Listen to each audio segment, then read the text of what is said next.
Hello दोस्तों, मैं हूं संजय और आपका स्वागत करता हूं संजय के पी क्लासेस के इस डिजिटल ऑनलाइन प्लेटफॉर्म पर। आई होप आप लोगों की तैयारी अच्छा चल रहा होगा और आप लोगों की तैयारी को और बेहतर बनाने के लिए आज मैं आपके लिए लेकर आया हूँ चैप्टर 3 विद्युत धारा यानी कि करंट इलेक्ट्रिसिटी का एक महत्वपूर्ण टॉपिक अनुगमन वेग, है ना। और अनुगमन वेग के लिए हम लोग क्या देखेंगे आज? व्यंजक देखेंगे। साथ ही मैं बता दूं, जितने भी विद्यार्थी हमारे इस चैनल में नए हैं वो कृपया करके इस चैनल को लाइक और चैनल को सब्सक्राइब और अपने फ्रेंड सर्कल को शेयर जरूर करें। साथ ही ये एक चीज़ आप लोगों के लिए खुशखबरी है कि आप लोग प्ले स्टोर से संजय के पी क्लासेस ऐप, किससे? प्ले स्टोर से, गूगल प्ले स्टोर से संजय के पी क्लासेस ऐप डाउनलोड करके अपनी तैयारी को और बेहतर बना सकते हैं। जी हाँ, बता दूं आप लोगों को कि ऐप में आप लोगों को पूरा फिजिक्स, केमिस्ट्री, बायो 10th और 12th इसका पूरा कंप्लीटली वीडियो लेक्चर मिलेगा। साथ ही इसका इम्पोर्टेंट नोट्स और साथ ही साथ जो इम्पोर्टेंट क्वेश्चन जो प्रीवियस ईयर में पूछे गए हैं उसके बारे में वहाँ पूरा ऐप में आप लोगों को बहुत ही सरल शब्दों में समझाया गया है। तो जाकर संजय के पी क्लासेस ऐप डाउनलोड करें। चलो आज चलते हैं हम लोग अनुगमन वेग के बारे में, इसको समझते हैं कि अनुगमन वेग आखिर होता कैसा है। तो वीडियो पर नए हो तो वीडियो को लाइक ज़रूर करो और अपने फ्रेंड सर्कल को शेयर कर दिया करो ताकि उनको भी ये इन्फॉर्मेटिव वीडियो मिलता रहे। और साथ में ही आज का वीडियो बहुत ही धांसू होने वाला है, तो बिल्कुल वीडियो में अंत तक बने रहे। आज की क्लासेस थोड़ा सा लंबा हो सकता है, लेकिन आशा करूँगा कि एक एक चीज़ आप लोगों को पूरा बेहतरीन रूप से क्या कर सकूँ, समझा सकूँ। ठीक है बच्चों, तो चलो हम लोग बात करते हैं अनुगमन वेग और अनुगमन वेग के लिए व्यंजक। तो हम लोग बात करते हैं अनुगमन वेग के लिए व्यंजक। तो सबसे पहले हमें अनुगमन वेग ही समझना होगा। तो आप लोग अच्छे से तैयारी करना चाहते हो तो मैं अनुगमन वेग और पूरा चैप्टर 1 2 3 4 5 6 7 8 9 10 जितना भी आपका क्या है चैप्टर है उसका क्रम से वीडियो मैं अपने ऐप संजय के पी क्लासेस ऐप पर पूरा क्रम से अपलोड कर दिया हूँ। तो जाकर आप क्या करें, संजय के पी क्लासेस ऐप डाउनलोड करें। अभी समझते हैं हम लोग अनुगमन वेग के लिए व्यंजक कैसे कैसे प्राप्त कर सकते हैं। बहुत ही इजी है बच्चों, तो ये घबराने की कोई ज़रूरत नहीं है कि ये अगर पूछ दिया जाए तो कैसे करेंगे, है ना। तो ये बिल्कुल घबराने की बात नहीं है। ये हम लोग अच्छे से आप लोगों को क्या कर देंगे, समझा देंगे। तो क्या देखने वाले हैं? अनुगमन वेग के लिए व्यंजक। तो सबसे पहले हम लोग किसी भी चालक में, है ना, किसी भी चालक में धारा का प्रवाह कैसे होता है बच्चों उसके बारे में समझेंगे। तो हम लोगों का मेन मोटिव है किसी भी चालक में धारा का प्रवाह, धारा का प्रवाह कैसे होता है। ठीक है, किसी भी हम लोग क्या करते हैं, एक चालक लेते हैं, आखिरकार चालक में धारा का प्रवाह कैसे होता है इसके ऊपर क्या करते हैं, थोड़ा सा डिस्कशन करते हैं, फिर हम लोग आगे चलेंगे। देखो मैं एक चालक पदार्थ ले लेता हूँ, है ना। एक चालक पदार्थ क्या कर लेता हूँ, इंसर्ट कर लेता हूँ ताकि आप लोगों को मैं बेहतर रूप से क्या कर सकूँ, समझा सकूँ। चलो, एक चालक तार मैं बना लेता हूँ जैसे, ठीक है। ये मेरे पास क्या है, एक चालक है, एक चालक पदार्थ है।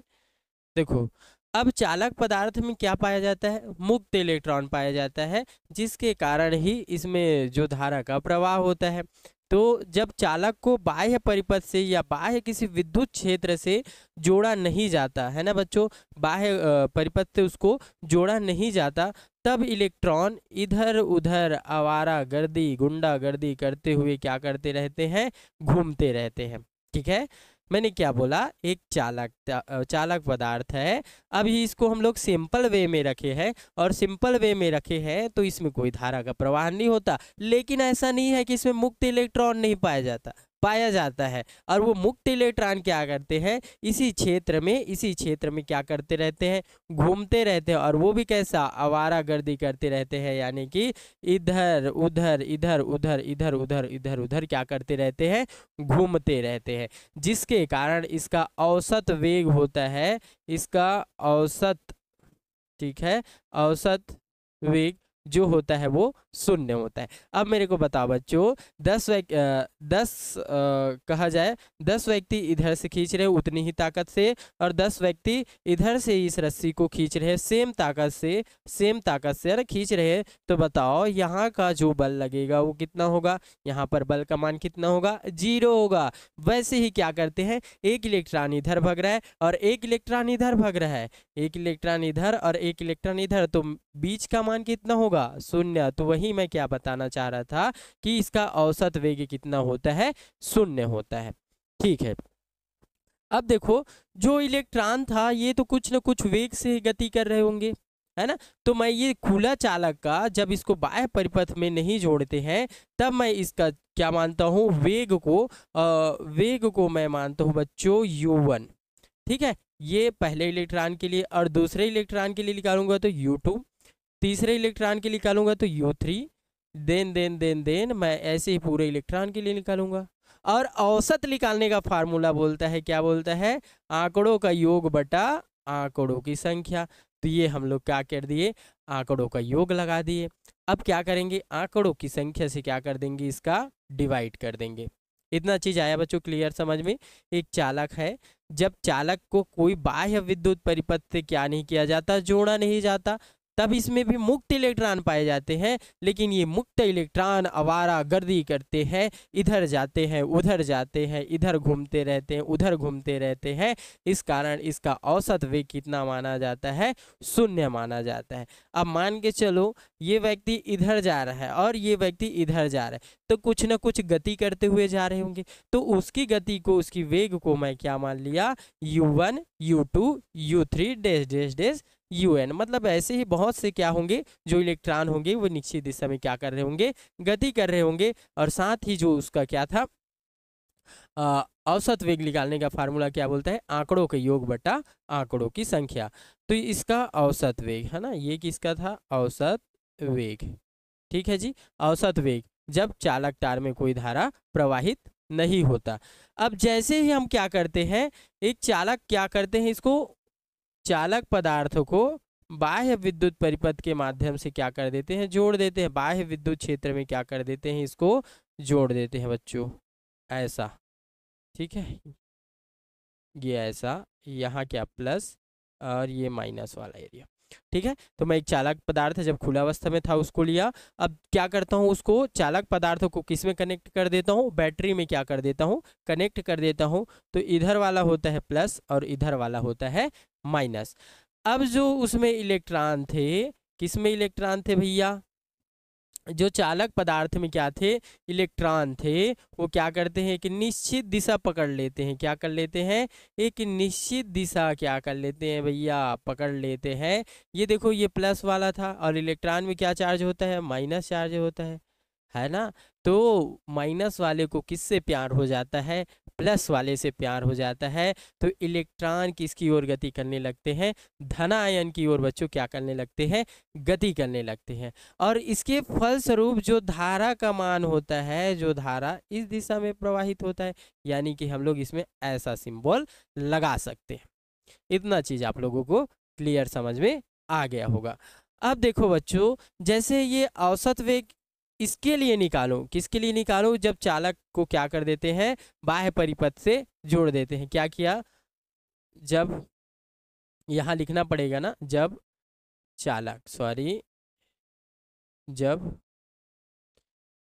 चालक पदार्थ को या चालक तार को बाह्य विद्युत क्षेत्र से, विद्युत क्षेत्र से जोड़ा जाता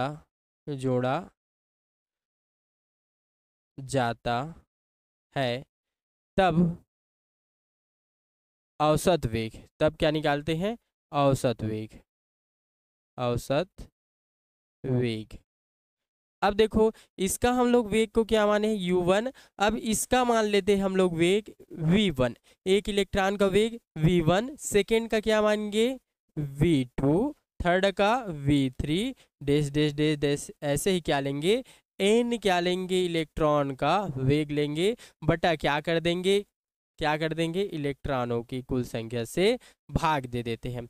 अब इस पर एक चीज ध्यान रखना, जब हम चालक तार को बाह्य परिपथ से जोड़ते हैं तो इसका औसत वेग शून्य नहीं होता, इसका औसत वेग को प्रदर्शित करते हैं vd से, है ना। यानी कि बोल सकते हैं कि औसत वेग वह नियत, है ना, या अनुगमन वेग वह नियत औसत वेग होता है जिसको बाह्य, है ना, जिसमें क्या करते हैं परिपथ को बाह्य विद्युत क्षेत्र में जोड़ देते हैं तो उसमें धारा का प्रवाहन होता है।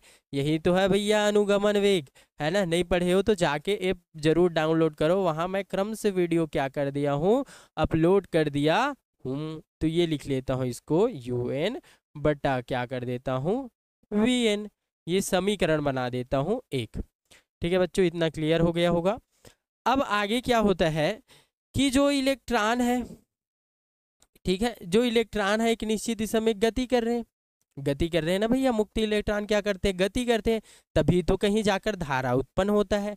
अब देखो जो धारा के कारण मुक्त इलेक्ट्रॉन पर एक बल कार्य करता है, क्या करेगा, ये धारा इधर जा रहा है और इलेक्ट्रॉन इधर जा रहा है, तो इस पर कुछ ना कुछ तो बल काम करेगा कि नहीं करेगा, करेगा।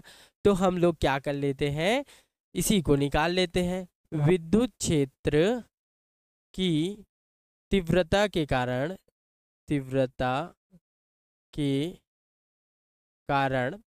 क्या होता है, मुक्त इलेक्ट्रॉन पर लगने वाला बल।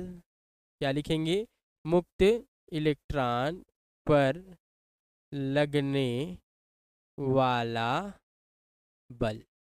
ठीक है, मुक्त इलेक्ट्रॉन पर क्या लगेगा बच्चों, अब बल लगेगा। क्या लगेगा, बल लगेगा। वो कैसे बल, देखो हम लोग चैप्टर 1 में पढ़ चुके हैं कि किसी भी आवेश का विद्युत क्षेत्र की तीव्रता का परिभाषा ये बोलता है, क्या बोलता है सर, ये देखो एकांक धनावेश विद्युत क्षेत्र में जितने बल का, है ना, एकांक, जैसे मैं बना दूं एक विद्युत क्षेत्र बना देता हूं, यहाँ एक आवेश को रख देता हूं, एकांक आवेश को रख देता हूं, तो भैया ये तो कुछ ना कुछ बल का अनुभव करेगा कि नहीं करेगा। जैसे मान के चलो कल के डेट में आप एक क्या हो, विधायक हो, क्या हो, विधायक हो, ठीक है। अब विधायक हो तो बॉडीगार्ड मिलेगा कि नहीं मिलेगा, मिलेगा भैया, कैसे नहीं मिलेगा। अब बॉडीगार्ड मिला है तो आप थोड़ा सा सुरक्षित महसूस करोगे, कुछ ना कुछ क्या करोगे, बल का अनुभव करोगे कि नहीं करोगे, करोगे। तो बल का क्या करते हैं, ये अनुभव करते हैं, कौन कौन भैया, एकांक धनावेश। और इसी को क्या बोलते हैं, एकांक धनावेश जितने बल का अनुभव करता है उस बल को ही क्या बोलते हैं हम लोग, विद्युत क्षेत्र की तीव्रता बोलते हैं। ठीक है, अब देखो क्या करते हैं, इसको इरेज कर दूं। अगर मेरे को किसका मान निकालना हो बच्चों, एफ का मान निकालना हो, यानी कि बल का मान निकालना हो, तो बल का मान कैसे निकाल सकता हूँ, एफ बराबर क्या कर दूंगे, इसको इधर भेज दूंगा तो ये क्या हो जाएगा, Q0E। ठीक है, जब विद्युत क्षेत्र की बात चल रहा था तो वहां क्या था, आवेश था। अब हम लोग ये वाला बात कर रहे हैं, चालक की बात कर रहे हैं, तो यहाँ क्या है, इलेक्ट्रॉन है। और हमने देखा कि इलेक्ट्रॉन क्या कर रहा है, विपरीत दिशा में किसी भी चालक पदार्थ के जो धारा के क्या है, विपरीत दिशा में क्या कर रहा है, गति कर रहा है। तब मैं क्या करता हूँ, इस क्या कर दो भैया, Q के स्थान पर लिख देता हूँ छोटा ई और बड़ा ई, और ये विपरीत दिशा में गति कर रहा है इसलिए माइनस का सिंबल। ठीक है बच्चों, यहाँ तक आप लोगों को एकदम मेरे ख्याल से क्लियर समझ में आ रहा होगा, और कैसे भी नहीं आएगा, पढ़ा जो रहे हम कैसे। ठीक है भाई, ये देखो ये प्राप्त हुआ। अब जो मुक्त इलेक्ट्रॉन पर बल कार्य कर रहा है, इसी के कारण उत्पन्न हो जाता है कौन, त्वरण। तो बल के कारण, एफ बल के कारण उत्पन्न हो जाता है क्या, त्वरण। अब त्वरण किसे कहते हैं, एक एक चीज बताऊंगा बच्चों, आप लोग डरना मत, है ना, बाहर मत जाना, कहीं भी भटकना मत। त्वरण क्या होता है, वेग में परिवर्तन की दर। क्या होता है, वेग में परिवर्तन की दर को ही क्या बोलते हैं, त्वरण बोलते हैं। ठीक है, इसका आप लोगों ने बचपन में फार्मूला पढ़ा होगा, F बराबर m और a। ठीक है, F बराबर क्या होता है, M और A। यहाँ थोड़ा सा ध्यान देना। अब मैं क्या करता हूँ प्यारे बच्चों, जो मेरे को अगर A का मान निकालना हो, किसका, A का मान निकालना हो, तो M को इधर पक्षांतर यानी कि ये लिख सकता हूँ, A बराबर FM, ये चीज। ठीक है, ये आ गया भैया। अब मैं क्या करता हूँ, जो यहाँ से हम लोग F का मान निकाले हैं उसको इसमें रख देते हैं। इसको समीकरण नंबर नाम दे देना 2। अब बोल देता हूँ कि क्या बोल देता हूँ, समीकरण 2 से, ठीक है जी, समीकरण 2 से F का मान रखने पर, देखो बच्चों बोर नहीं होना है ना, आप लोगों को एक गाना सुनाता हूँ, बहुत ही अच्छा गाना है, केसरी का गाना है ना, एक बार सुनना, बहुत अच्छा है, तेरी मिट्टी में मिल जावा, बहुत अच्छा गाना है दोस्तों, एक बार आप लोग जरूर सुनना, क्योंकि ये सुनने के बाद ना अपने जो देश के प्रति है, जो राज्य के प्रति है, वो ताकत क्या हो जाता है, फिर से जागृत हो जाता है और मन एकदम गदगद हो जाता है। तो बिल्कुल एक बार जरूर, और सॉरी एक गाना और बता रहा हूँ, पीयूष तिवारी का है, पीयूष मिश्रा जी का आरंभ है प्रचंड, है ना। तो आपको भी इस साल 2025 में मैं गारंटी देता हूँ, आप अगर अच्छे से तैयारी करते हैं तो इस बार आप भी स्टेट टॉपर होने वाले हैं, है ना, इंडिया में क्या करने वाले हैं, टॉप करने वाले हैं। तो बच्चों नाराज नहीं होना है, हताश नहीं होना है, एकदम बस जी जान लगाकर मेहनत करना है, हम आपके साथ हैं बच्चों। बिल्कुल आप लोगों को डेफिनेटली बोलते हैं कि आपको इस साल पार करा के ही रहेंगे। ठीक है, चलो देखते हैं हम लोग क्या किए, इसको समीकरण 2 बना लिए और समीकरण 2 से कहा इसमें F का मान रखते हैं। तो A है तो A रख दिया, F का मान देखो क्या है, -E, और ये बड़ा E बटा क्या है, बटा M है तो M। इतना चीज क्लियर हो गया होगा, तो इसको मैं नाम दे देता हूं समीकरण नंबर 3। ठीक है, समीकरण नंबर क्या नाम दे दिया, 3 दे दिया भैया। अब समीकरण 3 में हम लोग इससे पहले क्या समझेंगे, कि इससे पहले समझते हैं कि पहले तो वेग ये था, क्या था, u1 plus u2 plus u3 dot dot dot un upon क्या था, हाँ सॉरी un, ठीक है, आंकड़ों के योग बटा आंकड़ों की संख्या। ठीक है भैया, अब बताओ यहां से, ठीक है, कहां से, यहां से जब हम लोग क्या कर देते हैं, बाह्य परिपथ क्या कर देते हैं, उसमें जोड़ देते हैं, तो बाह्य परिपथ जोड़ते हैं तो उसमें क्या आ जाता है, विद्युत क्षेत्र आ जाता है, और उसका वेग क्या हो जाता है, क्या हो जाता है प्यारे भैया, इधर v1 v2 v3 dot dot vn अपान क्या हो जाता है, vn, मतलब कहा जा सकता है कि क्या हो जाता है, अनुगमन वेग बन जाता है। तो यहां से मेरे बोलने का मतलब यह कि ये चीज है कि u1 से v1 तक परिवर्तित होने में कुछ ना कुछ तो समय लगा होगा कि नहीं लगा होगा, लगा होगा सर, है ना। तभी तो वेग में परिवर्तन की दर को क्या बोलते हैं, त्वरण बोलते हैं। ठीक है, ठीक है, ठीक है, ठीक है, समझ में आ गया, क्या बोलते हैं, वेग में परिवर्तन की दर को क्या बोलते हैं, त्वरण बोलते हैं।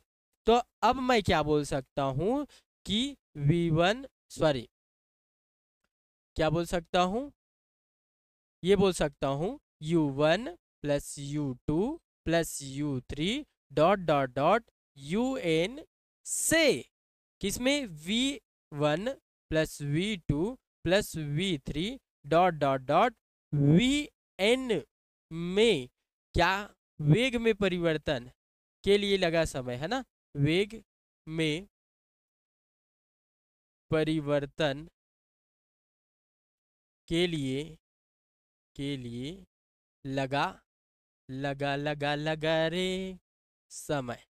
ठीक है, तो समय को हम लोग क्या मान लेते हैं यहाँ, t1, समय को मान लेते हैं बच्चों t1 plus t2 plus t3 dot dot dot tn। ठीक है, इतना मान लेते हैं, तब यही काम करता है गति का प्रथम नियम। तब यहां से लिख लेना भैया, क्या लिख सकते हो, तब गति के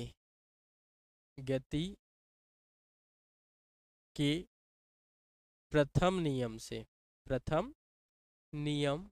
से, और गति का प्रथम नियम क्या बोलता है, v बराबर u प्लस at, यानी कि यह समझना, गति का प्रथम नियम बोलता है जब तक कोई वस्तु स्थिर है तो स्थिर ही रहेगी, जब तक उसमें कोई बाह्य बल ना लगाया जाए।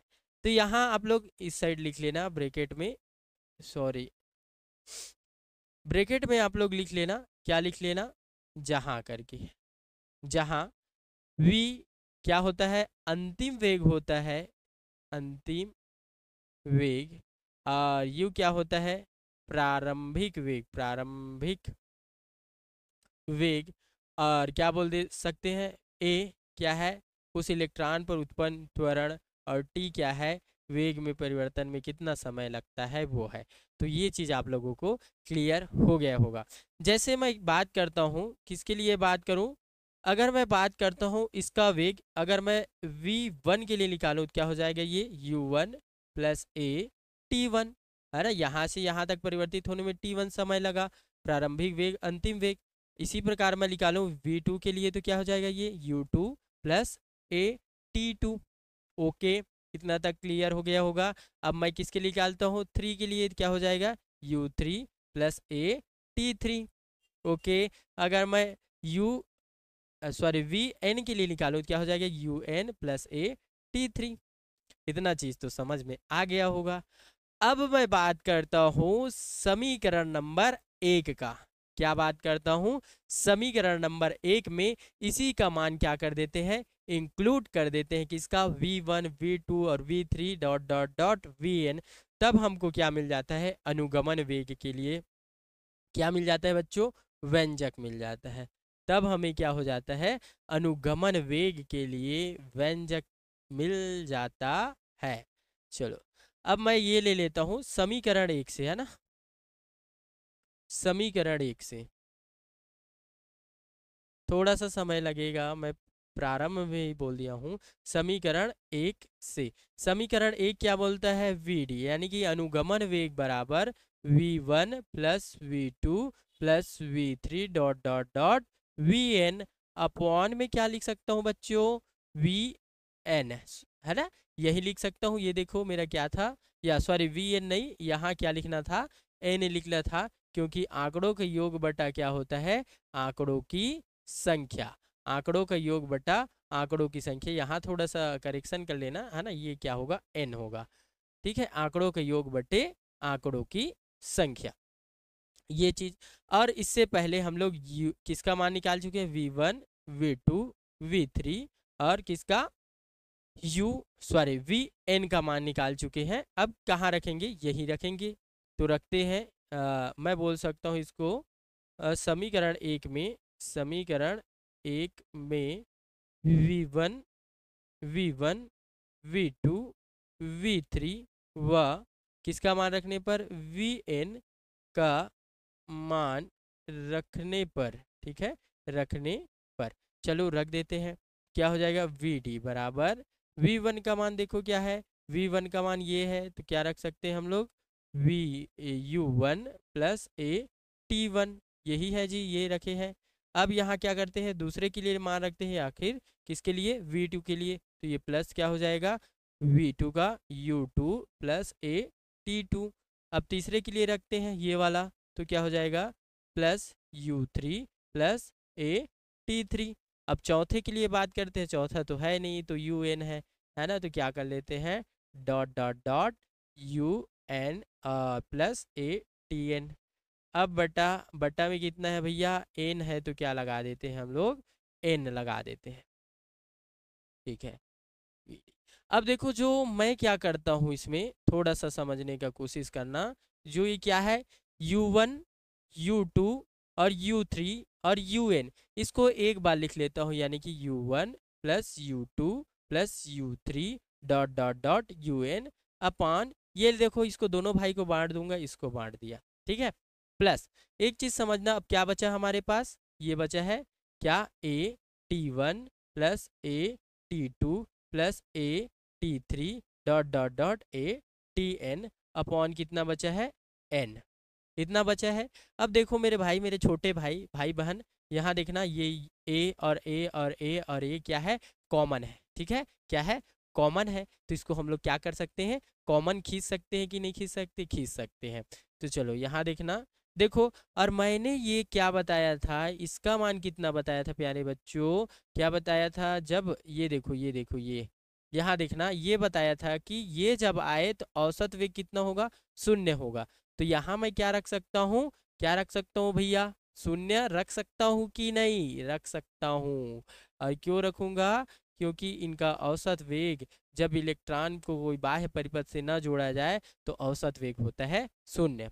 तो शून्य प्लस यहाँ से क्या कॉमन, ए कॉमन निकाल सकता हूँ, निकालूंगा कि नहीं, निकालूंगा। अंदर में क्या बचा, T1 plus T2 plus T3 dot dot dot Tn, और ये क्या हो जाएगा, ब्रैकेट को बंद कर देते हैं और नीचे में लगा देते हैं n।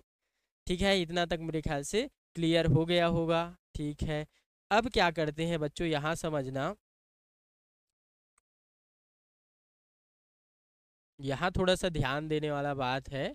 और फिर आ गया हमारा किसके लिए व्यंजक बोलेंगे, अनुगमन वेग के लिए क्या व्यंजक। अब देखो, जो ये होता है क्या बोलते हैं हम लोग, ये जो मान होता है ना T1 T2 T3, ये होता है टाउ, क्या होता है, टाउ। अब टाउ को क्या बोलते हैं, इसको बोलते हैं विश्रांति काल, विश्रांति काल। ठीक है, विश्रांति काल। कहने का अर्थ क्या हुआ, अगर दो इलेक्ट्रॉन, ठीक है, ये दो इलेक्ट्रॉनों के बीच में क्या हो रहा है, टक्कर हो रहा है, और इन्हीं दो इलेक्ट्रॉनों के बीच में जो खाली समय बचता है उसको बोलते हैं टाउ, विश्रांति काल। ओके, इतना क्लियर हो गया होगा। तो मैं क्या लिख सकता हूँ, ए टाउ किसके बराबर, वी डी बराबर ए टाउ। अब हम लोग देखो, हम लोग समीकरण किस में ए का मान निकाले हैं, समीकरण 3 में। तो समीकरण 3 से, समीकरण 3 से ए का मान रखने पर, किसका मान रखेंगे, ए का मान रखने पर, चलो ए का मान कहाँ रखेंगे भैया, यहाँ रखेंगे। तो क्या है अपना, वी डी है तो क्या रखेंगे भैया, वी डी, ये वी डी, ठीक है, वी डी है तो क्या रखेंगे, वी डी इक्वल, देखो ए है तो ए का मान रखना है, और समीकरण 3 में ए का मान क्या बोलता है हमारा, ए का मान ये बोलता है कि छोटा ई और बड़ा ई बटा एम। तो क्या कर देते हैं यहाँ, छोटा ई बड़ा ई बटा एम, और यहाँ क्या बचा है, यहाँ बचा है टाउ, तो यहाँ भी क्या लगा देते हैं, टाउ। ये आ गया भैया आपकी किसके लिए व्यंजक, अनुगमन वेग के लिए व्यंजक। इसको अच्छे से आपको क्या करना है, लर्न करना है, याद करना है। क्या एक बुक साफ साफ लिख दूं, वी डी बराबर माइनस ई, और ये ई और एम और टाउ। जहां देखो ये क्या है, मुक्त इलेक्ट्रॉन, ये विद्युत क्षेत्र की तीव्रता या इलेक्ट्रॉन का द्रव्यमान, और टाउ क्या है, विश्रांति काल। तो ये अच्छे चीज से क्या कर लेना आप लोग, नोट कर लेना। और यही है हमारा आज का टॉपिक, अनुगमन वेग के लिए व्यंजक। तो एक बार फटाफट से शुरुआत से देख लेते हैं हम लोग, एक बार क्विक रीजन मारते हैं। ये वाला पीडीएफ मैं डिस्क्रिप्शन में डाल दूंगा, जहाँ से आप क्या कर सकते हो, ये पीडीएफ को क्या कर सकते हो, डाउनलोड कर सकते हो। और साथ ही अभी तक आपने वीडियो देखा है तो मेरे को लगता है कि आप पढ़ने वाले छात्र हैं, और पढ़ने वाले छात्र हमेशा अपना क्या करते, अच्छा सा नोट्स बनाते हैं। तो आप लोग अगर हमारे चैनल में जाएंगे तो वहाँ से आपको एकदम प्रॉपर नोट्स मिल जाएगा, है ना। तो आप जाकर वहाँ से प्ले स्टोर से संजय के पी क्लासेस ऐप जरूर डाउनलोड करें। चलो एक बार देखते हैं, क्विक रीजन मारते हैं कि क्या क्या हुआ था, है ना। और कई बच्चे जो क्लास के साथ ही नोट्स बनाते हैं उनके लिए तो बहुत अच्छी बात है, ऐसा करना चाहिए कि क्लास के साथ ही क्या बनाना चाहिए, नोट्स। मैंने क्या बोला, पहले जब चालक था, चालक तार में कोई भी क्या बोल सकते हैं, बाह्य परिपथ ना जुड़ा हो तो इलेक्ट्रॉन अन्य सन्न गति करते रहते हैं, इधर उधर क्या करते रहते हैं, गति करते रहते हैं। तो उसका औसत वेग कितना होता है, शून्य होता है। फिर मैंने क्या बोला कि कुछ ना कुछ वेग से जा रहे होंगे भैया, इधर जा रहे हैं उधर जा रहे हैं, बाइक से जाते हैं फू फू, इधर उधर क्या करते रहते हैं, घूमते रहते हैं, है ना। फिर बोलते हैं कि कई लोग राइडर की तरह, तो कुछ ना कुछ क्या करते हैं, वेग की तरह जाते हैं। और इसका वेग मैंने मान लिया क्या, ये माना हो u1 u2 और u3 dot dot dot N. देखो औसत निकालने का फार्मूला, आंकड़ों के योग बटे आंकड़ों की संख्या। ये चीज। अब मैंने सेकंड काम क्या किया, इसको मैंने कर दिया बाह्य परिपथ यानी कि बाह्य विद्युत क्षेत्र से बच्चों क्या कर दिया, कनेक्ट कर दिया। अब जैसे ही इसको कनेक्ट करता हूँ, जैसे इसको कनेक्ट करता हूँ, जैसे हमारे आ, मोहल्ले में कोई लड़के या लड़की अच्छी, जो अच्छी दिखने वाली होती है वो आती है, तो लड़के लोग उसके पीछे भागने लगते हैं। तो वैसे ही यहाँ आ जाता है धन, और धन के पीछे कौन जाने लगता है, ऋण। और जैसे ही धन के पीछे ऋण जाने लगता है, वैसे ही इधर से उसका बाप आ जाता है। किसका बाप, तो धारा आ जाता है। ठीक है, क्या आ जाता है बच्चों, धारा आ जाता है। तो और धारा क्या करता है, इसमें प्रवाहित होने लगता है किसके, इलेक्ट्रॉन के विपरीत दिशा में। ठीक है बच्चों, तो हम लोग इसका भी वेग क्या मान लिए, v1 v2 v3 dot dot pn। अब देखो यहाँ का औसत वेग शून्य नहीं होता, इसका औसत वेग हो जाता है अनुगमन वेग vd। किसी बाह्य परिपथ क्षेत्र से इलेक्ट्रॉन की गुजरने की, है ना, औसत इलेक्ट्रॉन की गुजरने की संख्या को ही क्या बोलते हैं हम लोग, अनुगमन वेग, है ना। तो ये था, तो इसको बना लिए समीकरण नंबर 1। फिर सेकंड हम लोग क्या किए, जो इलेक्ट्रॉन था, अब इलेक्ट्रॉन को बाह्य क्या किए, विद्युत क्षेत्र से जोड़े, तो इस पर विद्युत क्षेत्र की तीव्रता काम करने लगता है, और तीव्रता के साथ ही क्या उत्पन्न हो जाता है, उसमें बल। तो ये हम लोग पहला चैप्टर में पढ़े थे कि एकांक धनावेश जितने बल का अनुभव करता है उसे विद्युत क्षेत्र की तीव्रता कहते हैं। और हमने यहाँ किसका मान निकाला, बल का मान निकाला। तो बल बराबर यहाँ Q0E, और यहाँ हमने Q0 के स्थान पर ऐसे लिख लेना, चूंकि Q0 बराबर यहाँ क्या लिए हैं, इलेक्ट्रॉन, और यहाँ माइनस क्यों, क्योंकि इलेक्ट्रॉन ऐसे जाता है और धारा ऐसे जाता है, इसलिए यहाँ क्या ले लिए हम लोग, ऋणावेश ले लिए। अब क्या करते हैं, जो ये बल होता है, बल लगता है तो त्वरण उत्पन्न हो जाते हैं, और त्वरण किसे बोलते हैं, वेग में परिवर्तन की दर को क्या बोलते हैं बच्चों, त्वरण बोलते हैं। ठीक है, आई होप इतना क्लियर हो गया होगा। वेग में परिवर्तन की दर को क्या बोलते हैं, त्वरण बोलते हैं। तो ये सिंपल सा आप लोग बचपन में फार्मूला पढ़े होंगे, F बराबर m मल्टीप्लाई ए। अगर मैं ए का मान निकालूं तो m को इधर ले जाना पड़ेगा, तो मैं ये क्या कर दिया, F अपॉन m कर दिया। अब समीकरण 2 से देखो, ये समीकरण 2 से f का मान यहाँ इंक्लूड किया, तो आ गया समीकरण नंबर 3। अब आगे क्या करते हैं, जैसे एक वेग था तो दूसरे वेग में परिवर्तन हुआ, मतलब कुछ ना कुछ समय में हुआ, तो हम लोग क्या ले लिए, t1 t2 t3। फिर यहाँ लग जाता है आपका गति का प्रथम समीकरण या प्रथम नियम से, तो क्या बोलता है, v बराबर u1 plus u2 sorry at, है ना। तो ये v क्या है, अंतिम वेग जो यहाँ देखे थे धारा के जोड़ने के बाद, और u क्या है, प्रारंभिक वेग, और साथ ही बोल सकते हैं हम लोग, क्या बोल सकते हैं, ए क्या है, त्वरण, और टी है जो क्या है भैया, समय है। ठीक है, तो ये मैं पहले के लिए निकाला, पहले इलेक्ट्रॉन, दूसरे इलेक्ट्रॉन, तीसरे इलेक्ट्रॉन, और देन अंतिम इलेक्ट्रॉन के लिए क्या किया, निकाला। अब मैं क्या करता हूँ, इसी को समीकरण 1 में, जो समीकरण 1 था उसमें क्या कर देते हैं हम लोग, इसका मान इंक्लूड कर देते हैं। ये समीकरण 1 था, और यही क्या कर देते हैं, v1 v2 और v3 का मान क्या कर देते हैं, इंक्लूड कर देते हैं। फिर क्या करते हैं, यहाँ से हम लोग क्या करते हैं प्यारे बच्चों, कि जो u1 u2 u3 था उसको एक बार, और at a2 इसको क्या लिए, एक बार। अब यहाँ से a को क्या निकाल लेते हैं, कॉमन, तो जो बचा रहता है यही कहलाता है विश्रांति काल, यानी कि टाउ। अब टाउ का मान ये आ गया। अब क्या करते हैं, a का मान हम लोग समीकरण किससे, 3 से उठा लेते हैं। a का मान कहाँ से उठा लेते हैं, समीकरण 3, तो समीकरण 3 ये है, और वो मान रख देते हैं यहाँ, तो आ जाता है हमारा विश्रांति काल के लिए व्यंजक। तो बच्चों आज की क्लासेस आपको अच्छा लगा होगा, तो प्लीज़ कृपया करके चैनल को सब्सक्राइब और वीडियो को लाइक कर अपने फ्रेंड सर्कल में शेयर जरूर करना। जय हिंद दोस्तों, वंदे मातरम, जय हिंद, जय भारत, जय छत्तीसगढ़। मिलते हैं अगले क्लासेस में, तब तक के लिए आप प्ले स्टोर से जाकर डाउनलोड करें Sanjay KP classes app, learn for best to the best, यानी कि आप जितना ज़्यादा पढ़ोगे उतना ही ज़्यादा क्या होगा, आप में कौशल का विकास होने वाला है। तो मिलते हैं अगले क्लास में बच्चों, तब तक के लिए बाय बाय।